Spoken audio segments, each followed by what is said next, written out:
Hello friends, good evening. இது Saturday evening எடுத்த ஒரு விலாகு. அதாவது நான் அம்மா வீட்டுக்கு போகிறேன் ஃப்ரெண்ட்ஸ். அதாவது இப்போ 2ஆந்தேதி ஸ்கூல் திறக்க போகிறாங்க. ரொம்ப நெருக்கத்தில் ஒரு வாரம் தான் இருக்குது. இப்போ ஏன் போகிறேன்னு கேட்பீங்க. இவ்வளோ நாள் நான் அம்மா வீட்டுக்கு போகவே இல்லை. ஏப்ரல் 24ஆந்தேதி அக்கா வீட்டுக்கார் இறந்துட்டார். அதுலேருந்து மீள முடியல. அதுக்கப்புறம் அவர் காரியம் முடிஞ்சுது. காரியம் முடிஞ்ச மறுநாளே அன்எக்ஸ்பெக்டடாக எங்கள் கொழுந்தனார், அதாவது ஹஸ்பண்டோட தம்பி இறந்துட்டார். அதுவும் இன்னும் கொஞ்சம் மன உளைச்சலும் மன அழுத்தத்தையும் ஏற்படுத்துச்சு. என்னால் வீட்டில் இருக்கவே முடியல, சாப்பிட முடியல, தூங்க முடியல, குளிக்க முடியல. ஒரு நாள் 2 தடவை குளிக்கிற ஆள் மன அழுத்தத்தால் குளிக்காமே இருக்கேன் ஒரு நாள் ஃபுல்லாலாம். ஹஸ்பண்ட் கேட்குறாரு, நீ டெய்லி 2 தடவை குளிப்பேன், என்ன குளிக்காமல் இருக்கன்னாரு. எனக்கு பைத்தியமே பிடிச்சிடும் போல இருக்குது. வெளியில் எங்கேயாவது போகலாமான்னு நினச்சாலும் போக பிடிக்கல, வீட்டுக்குள்ளே இருக்கவும் பிடிக்கல, தூங்க பிடிக்கல, சாப்பிட பிடிக்கல. என்னடா இப்படி இருக்கோம், நமக்கு பைத்தியம் பிடிச்சிடும் போல இருக்கே, நம்ம எல்லாம் எப்படி மீண்டு வரப்போகிறோம் அப்படின்னு ரொம்ப கஷ்டமாக இருந்தது.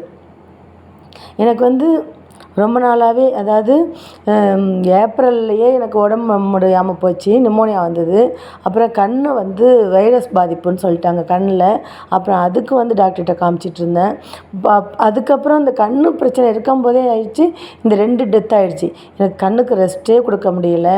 திருப்பி திருப்பி அழுவுறது, கண் விழிச்சு சாமியெல்லாம் படைக்கிறது துக்கத்துக்கு, இந்த மாதிரியே போச்சு. ரொம்ப கஷ்டமாக இருந்தது. எனக்கு ரொம்ப உடம்பு பிரச்சனை வந்துக்கிட்டே இருக்குது. ஏதோ எனக்கு சில டவுட்லாம் இருந்தது, ஏதோ பெரிய வியாதி இருக்குமோ நமக்கு அப்படிங்கிற பயம்லாம் இருந்தது. சரி, அதனால தான் அண்ணன் வீட்டுக்கு போயிட்டு, அதாவது அம்மா வீடு அண்ணன் வீடு எல்லாம் ஒன்று தான்.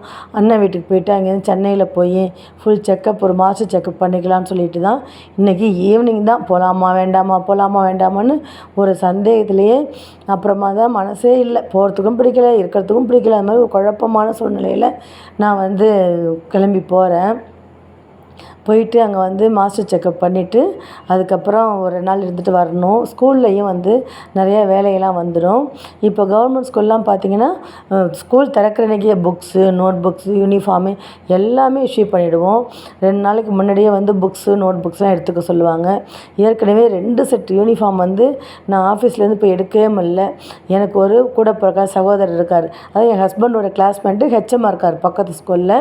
அந்த அண்ணா எடுத்துகிட்டு போய் வச்சுட்டாங்க. அவர்கிட்டேருந்து 2 செட்டு யூனிஃபார்மு, அதாவது 60 பிள்ளைங்களுக்கு இருக்குது. அதை ஆட்டோ வச்சு எடுத்துகிட்டு போய் ஸ்கூலில் போகணும். இந்த மாதிரி பல வேலைகள் இருக்குது. அதனால தான் சரி, ஒரு 2 நாள் இருந்துட்டு மாஸ்டர் செக்கப் பண்ணிவிட்டு ஒன்றும் இல்லைன்னு தெரிஞ்சுட்டு வந்துடலாம், என்னன்னு தெரிஞ்சுக்கிட்டா கொஞ்சம் தெளிவாக இருக்கும் மனசு அப்படின்னு சொல்லிட்டு தான் அம்மா வீட்டுக்கு கிளம்பி போகிறேன். நான் அம்மா வீட்டுக்கு அடிக்கடிலாம் போகிறதே இல்லை.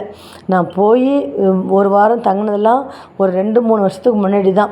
அதுக்கப்புறம் போக முடியல, வீடு கட்டணும், கிரகப்பிரவேசம் பண்ணோம், இந்த மாதிரி நிறையா வேலை இருந்ததுனால போகிறதே இல்லை. லாஸ்ட் இயருமே எலெக்ஷன் டியூட்டி வந்தது. எலெக்ஷன் டியூட்டி முடிஞ்சதுக்கப்புறம் மாஹே போயிட்டோம். அதுக்கப்புறம் போகவே இல்லை. ஆனால் ஆடி மாதம் மட்டும் அங்கே ஒரு கோயிலில் ஆடி போகிற கஞ்சி திருவிழா நடக்கும். ரொம்ப சக்தியுள்ள கடவுள். அது இந்த வருஷம் நான் போகும்போது உங்களுக்கு வீடியோவை எடுத்து அந்த கோயிலை பற்றி போடுறேன். அந்த கோயிலுக்கு ஆடி மாதம், அதாவது ஆடி பூரம் முடிஞ்சு ஒரு நாள் அங்கே செய்வாங்க. அப்போ போயிட்டு, அதாவது முதல் நாள் நைட்டு போய் தங்கிட்டு மறுநாள் அந்த கோயில் திருவிழாவில் கலந்துக்கிட்டு அன்றைக்கி சாயந்தரமே வந்துட்டேன். அதுதான், அதுக்கப்புறம் நான் போகவே இல்லை. ஆனால் பசங்க போயிருந்தாங்க இந்த வருஷம். போயிட்டு அவங்க சித்தப்பா அக்கா வீட்டுக்காரர் இறந்ததுக்கு வந்தவங்க தான் பசங்களை கூப்பிட்டு போனாங்க. அதுக்கப்புறம் அக்கா வீட்டுக்காரர் காரியத்துக்கு வரும்போது கூப்பிட்டு வந்தாங்க.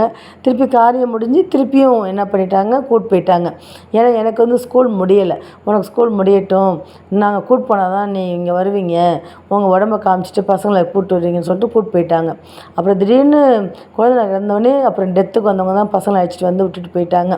அதுங்களும் போயிட்டு வெளியில் எங்கேயும் போகல, நிம்மதியாக எங்கேயும் இருக்கலை, பாவம் ரொம்ப கஷ்டப்பட்டதுங்க. அதனால் சரி, இப்போ போயிட்டு 2 நாள் வச்சுருந்துட்டு நிம்மதியாக அழைச்சிட்டு வரலான்னு சொல்லிட்டு தான் கிளம்பி போகிறேன். மேல்மருவத்தூர் வந்துவிட்டோம். இங்கே இந்த முறுக்கு விற்கும் பாருங்களேன். நான் 20 வருஷத்துக்கு முன்னாடிலேருந்து போகும்போதெல்லாம் அந்த முறுக்கு ஒரு பட்டாணி மாவில் செய்கிறாங்கன்னு சொல்லுவாங்க. அது ஒரு டேஸ்ட் ஒரு மாதிரி இருக்கும், அதை ஆசைப்படுவேன். இன்றைக்குமே வாங்க சொன்னேன். எவ்வளோ கேப் பாருங்கள், நடுவில் எவ்வளோ பெரிய ஓட்டை பாருங்களேன் அந்த முறுக்கில். இப்போலாம் 3 பிரி தான் இருக்குது அந்த முறுக்கில். அந்த முறுக்கு ஒரு பாக்கெட் 20 ரூபாய், அதாவது ஒரு முறுக்கு 5 ரூபா போல இருக்குது. சும்மா ஒரு பாக்கெட் வாங்கன்னு சொன்னேன், பசங்கள்கிட்ட காட்டுவோன்னு சொல்லிட்டு அவங்க 2 பாக்கெட் வாங்கிட்டாங்க. அதை பசங்ககிட்ட கொடுத்தேன். எனக்கு சாப்பிடவே இல்லை பாருங்கள். இன்றைக்கி வந்து ஊருக்கு போவோமா வேணாமா குழப்பத்தில் சமைக்கவும் இல்லை, சாப்பிடவும் இல்லை, எனக்கு பசியுமே எடுக்கலை. இந்த மாதிரி மன அழுத்தம், மன கஷ்டம் இந்த மே மாதம் லீவ் ஃபுல்லாக இப்படி தான் போச்சு. இந்த மாதிரி யாருக்குமே இந்த மாதிரி கஷ்டங்கள் வந்து தொடர்ச்சியாக கடவுள் கொடுக்கக்கூடாதுன்னு இந்த ஓம் சக்தியை வந்து நான் வேண்டிக்கிறேன். இங்கே பாருங்களேன், இந்த ஏரியா தெரில எனக்கு இது பேர். நிறைய தண்ணி இந்த பக்கம்லாம் நல்ல மழை பெஞ்சிருக்கு போல இருக்குது. நிறையா தண்ணி இருக்குது பாருங்களேன்.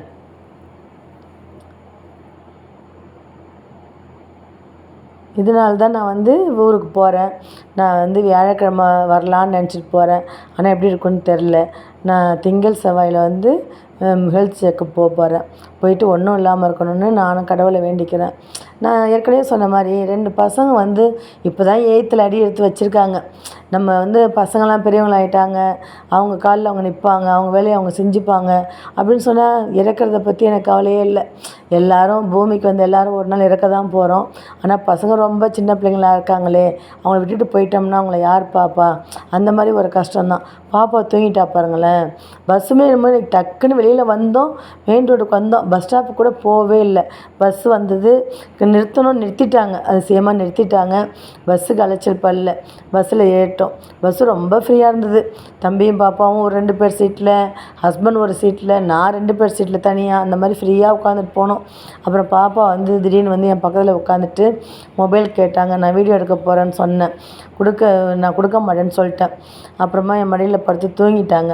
இந்த ஜன்னலோர சீட்டு பாருங்களேன், இன்னமும் நமக்கு எத்தனை வயசானாலும் பஸ்ஸில் போனாலும் ட்ரெயினில் போனாலும் இந்த ஜன்னலோர சீட்டு வந்து நம்ம ரொம்ப விரும்பி உட்கார்றதில்ல. ஏன்னா அதை பார்த்தா சைடில் நம்ம பார்த்துட்டே இந்த காற்று இயற்கை இதெல்லாம் பார்த்துட்டே வந்தால் கொஞ்சம் மனசு வந்து பாரம் குறையும். நாங்கள் வந்து இப்போ இறங்கிட்டோம். இப்போ ஆட்டோ வச்சுட்டு தான் அண்ணா வீட்டுக்கு போகணும். இங்கேருந்து வந்து ஒரு பைபாஸில் இறங்கியிருக்கோம்.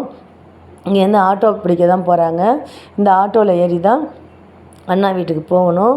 அண்ணா வீட்டுக்கு போகிற வரைக்குமே இந்த வீடியோ வந்து தொடரும், நீங்கள் பாருங்கள். எனக்கு அங்கே போயெல்லாம் வீடியோ எடுக்கிறதுக்கெலாம் ஃப்ரீயாக இல்லை. எனக்கு மற்றவங்க எதிர்க்க வீடியோ எடுக்கிறதோ அது எனக்கு பிடிக்கலை.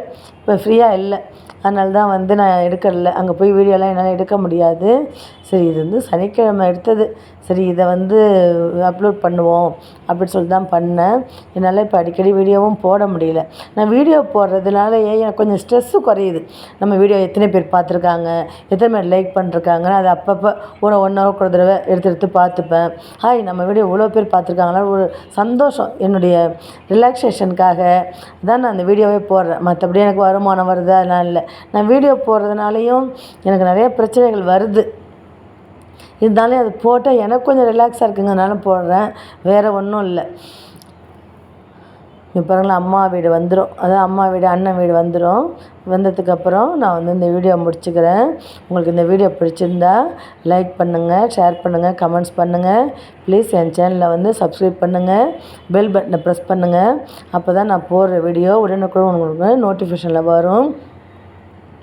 ஆட்டோவில் போகிறோம். இப்போ தான் வீட்டுக்கு போயிட்டுருக்குறோம்.